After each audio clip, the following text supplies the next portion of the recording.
that, ladies and gentlemen, there comes a moment in history when a nation stands tall, not out of arrogance, not out of anger, but out of an unshakable belief that dignity is worth defending at any cost. Today, that moment has arrived, and it came with a number, 50%. That the decision to impose a 50% tariff stands out as a defining moment in India's economic and political journey, that marking a point where trade policy transcended mere numbers to become a statement of national willpower.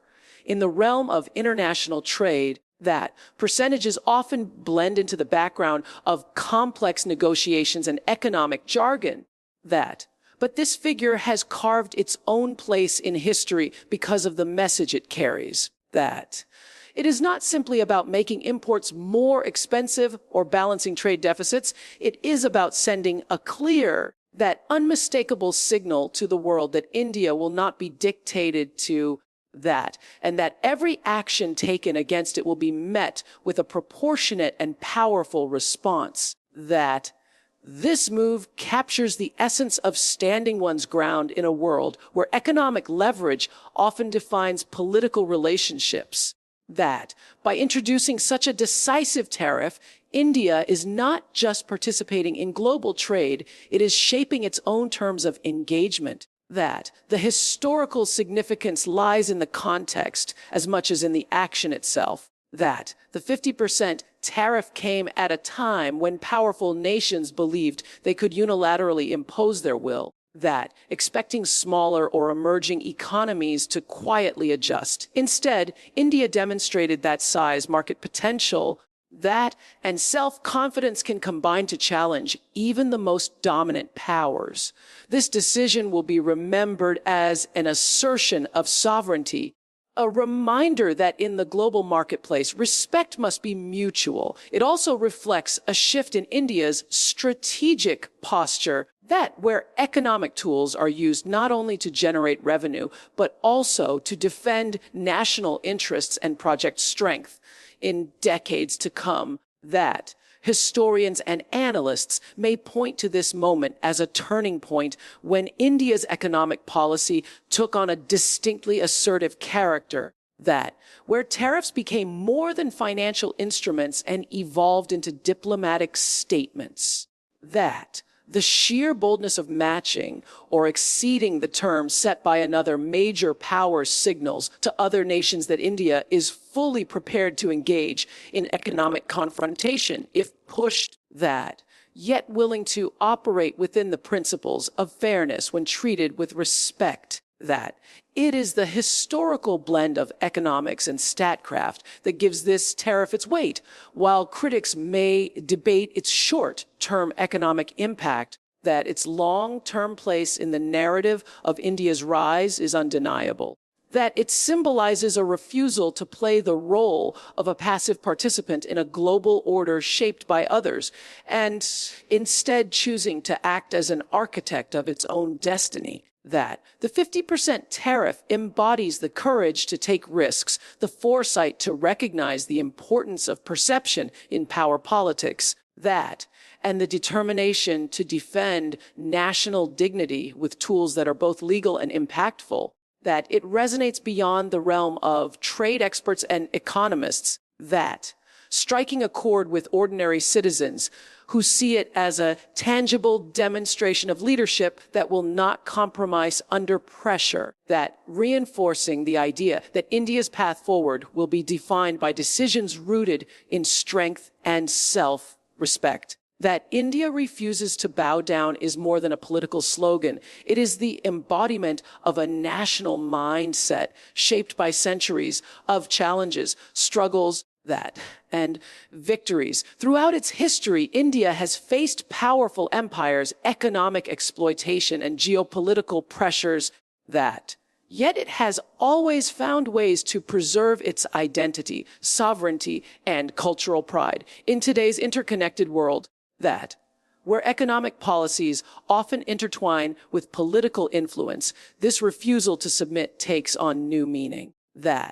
It is not just about resisting external demands or protecting trade interests but about safeguarding the dignity of a nation that has earned its place on the global stage. That when faced with unilateral decisions by powerful nations attempting to tilt the balance of trade and policy in their favor, that India's stance sends a clear signal cooperation is welcome, but submission is not an option. That this resolve is rooted in the understanding that once a country allows its principles to be compromised for short-term gains, that it sets a precedent for further erosion of its autonomy.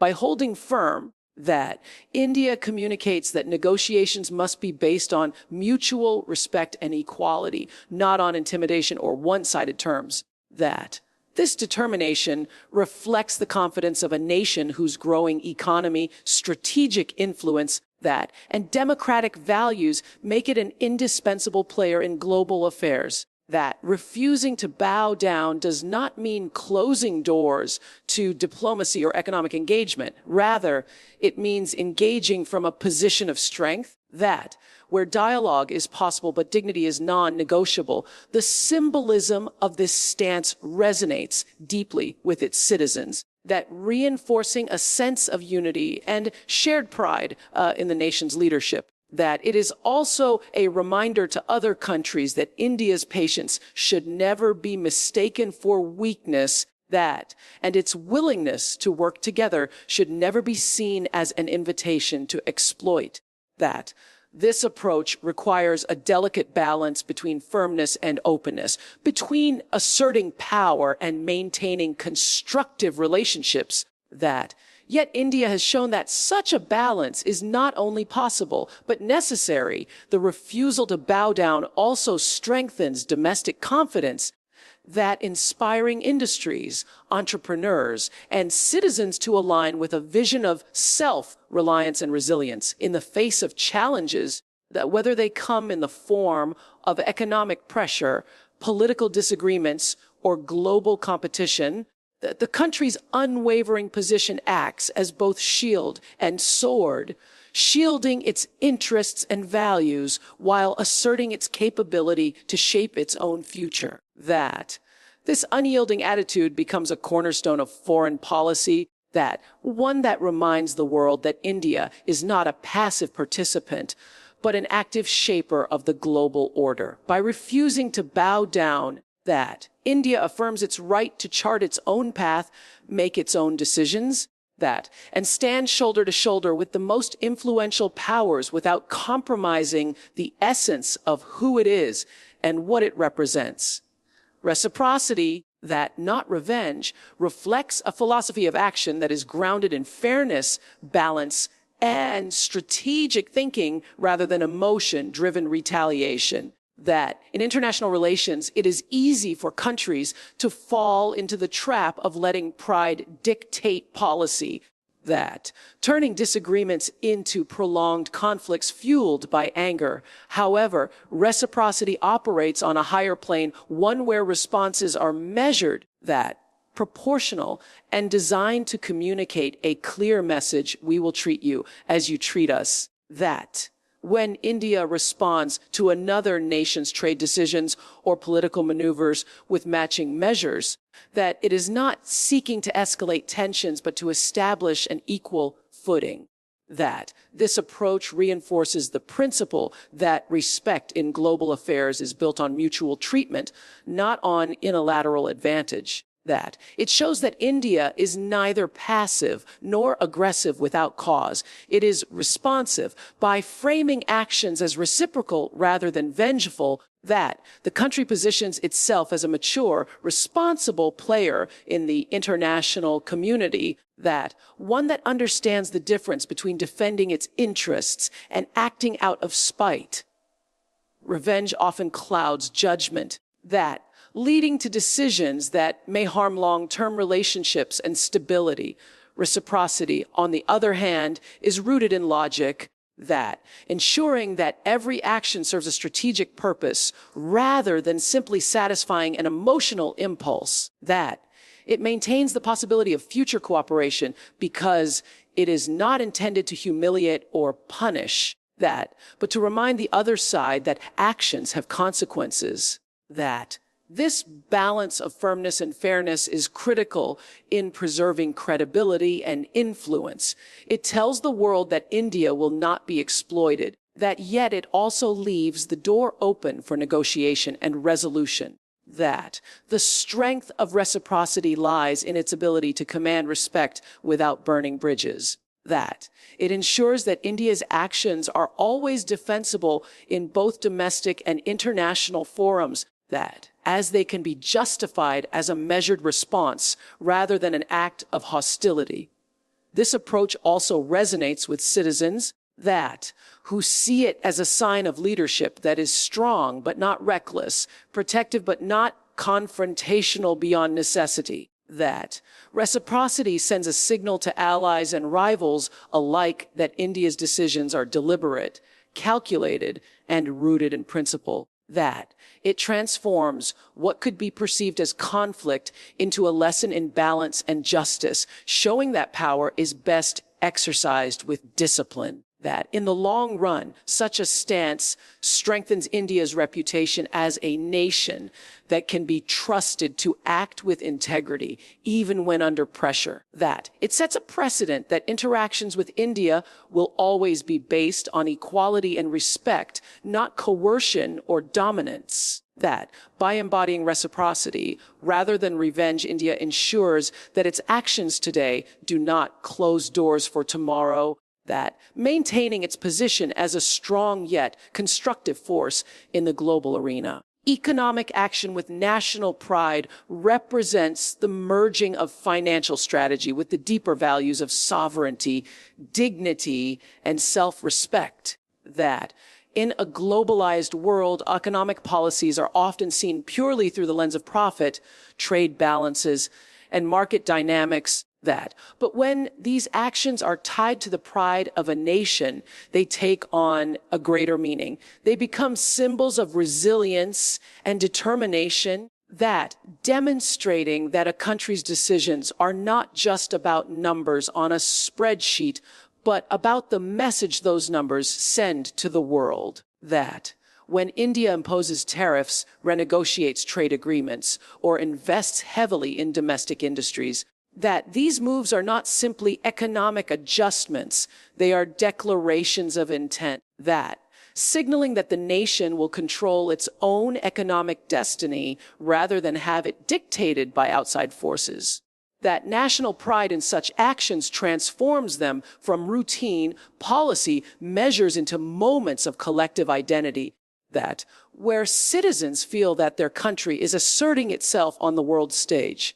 This pride is rooted in history, that in the long struggle for independence and self-determination, where economic freedom was just as vital as political liberation. That the memory of past exploitation drives a determination to ensure that present and future economic choices protect national interests above all else. That it is this sentiment that gives economic decisions their emotional weight. That inspiring not only policymakers, but ordinary people who see in them a reflection of their own aspirations for the country. That economic action with national pride also boosts internal confidence. That encouraging local industries to innovate and compete globally while fostering a sense of shared responsibility for the country's progress. That it sends a powerful signal to foreign partners that India engages with the world from a position of strength, not dependency, and that every agreement, every deal will be aligned with the long-term vision of national growth and self-reliance.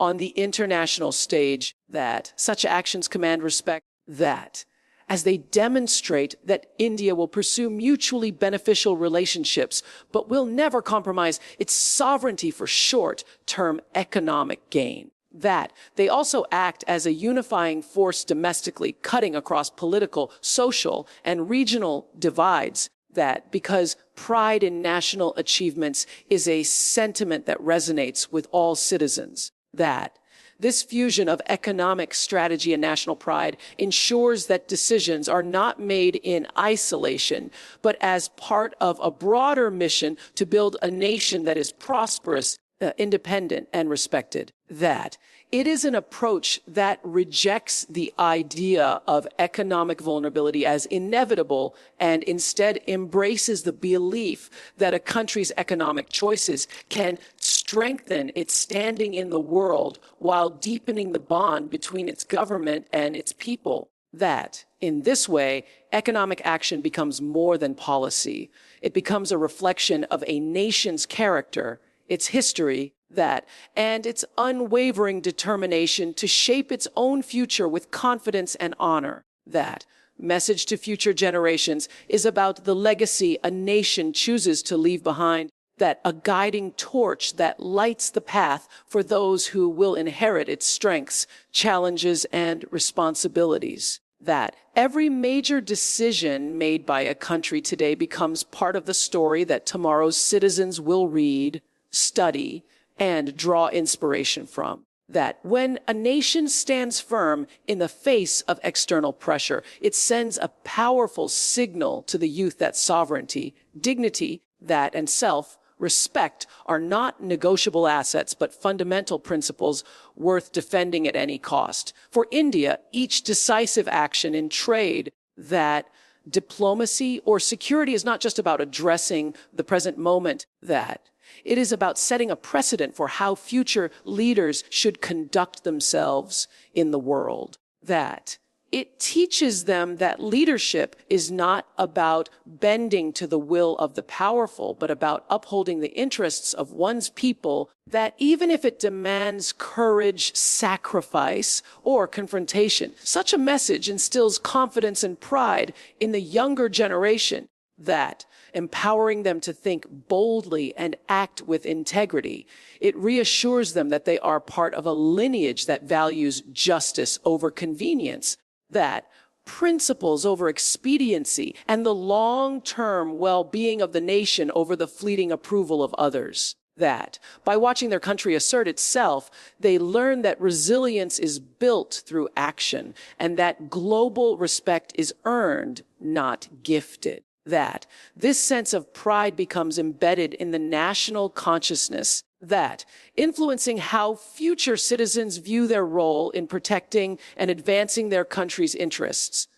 Moreover, that it motivates them to carry forward the legacy of strength and fairness, that ensuring that they never approach the world from a place of weakness or dependency. The message to future generations also carries a warning that freedom and self-respect can only be preserved if each generation remains vigilant and willing to defend them. That it tells them that complacency can erode hard-won rights, and that the responsibility to safeguard the nation is a shared, enduring duty. That this is not just about economic or political strength, but about cultivating an unshakable spirit that refuses to accept injustice in any form. That future leaders, inspired by such examples, that will understand that their actions are not isolated events, but chapters in an ongoing story of national determination.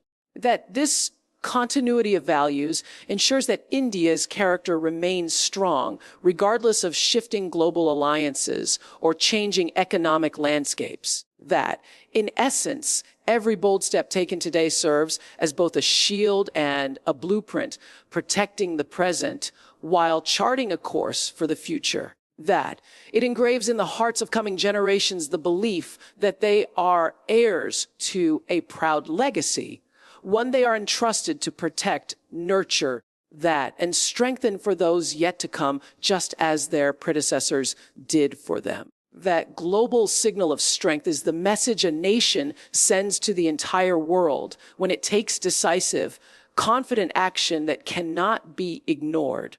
That it is not just about military power or economic size, but about the clarity and firmness with which a country asserts its position on the global stage.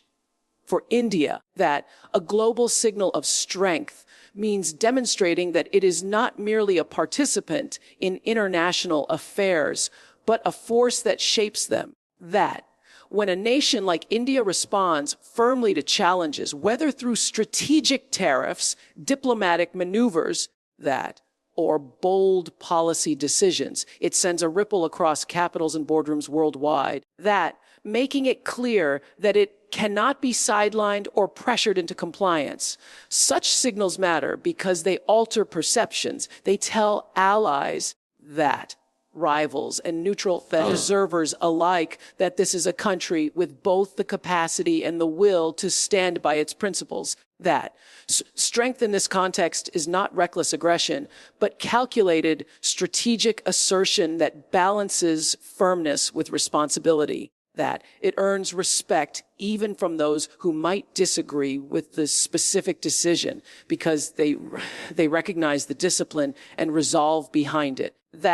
In an interconnected world where narratives travel faster than ships or planes, the image of a strong India reverberates beyond immediate trade partners or neighboring countries. It reaches continents away, influencing diplomatic relations, trade negotiations, and security alliances. This strength also acts as a deterrent, signaling to potential adversaries that India will respond decisively to unfair treatment or threats, thus reducing the likelihood of repeated provocations. At the same time, it reassures domestic audiences that their nation is capable of protecting its interests without dependence on external approval. A global signal of strength builds trust among partners as it conveys reliability and consistency, qualities essential for long-term cooperation. It also inspires other developing nations to assert their own positions, showing that power in the modern world is not just measured by GDP or military expenditure, but by the ability to project confidence and safeguard sovereignty. The strength communicated in such moments transcends the specific policy at hand. It becomes part of a nation's identity, shaping how it is approached and respected in future dealings. For India, each such action adds a new layer to its international persona, evolving from an emerging market to a pivotal global player whose voice carries weight in matters ranging from trade to climate policy to security frameworks. This reputation, once established, cannot be easily undone because it is built on a pattern of consistent, principled decisions that demonstrate a willingness to act decisively when circumstances demand it. In the long run, a global signal of strength serves as both a protective shield and a diplomatic asset, ensuring that India's place at the table of world powers is not granted as a favor, but secured as a right earned through resilience, vision, and steadfast action.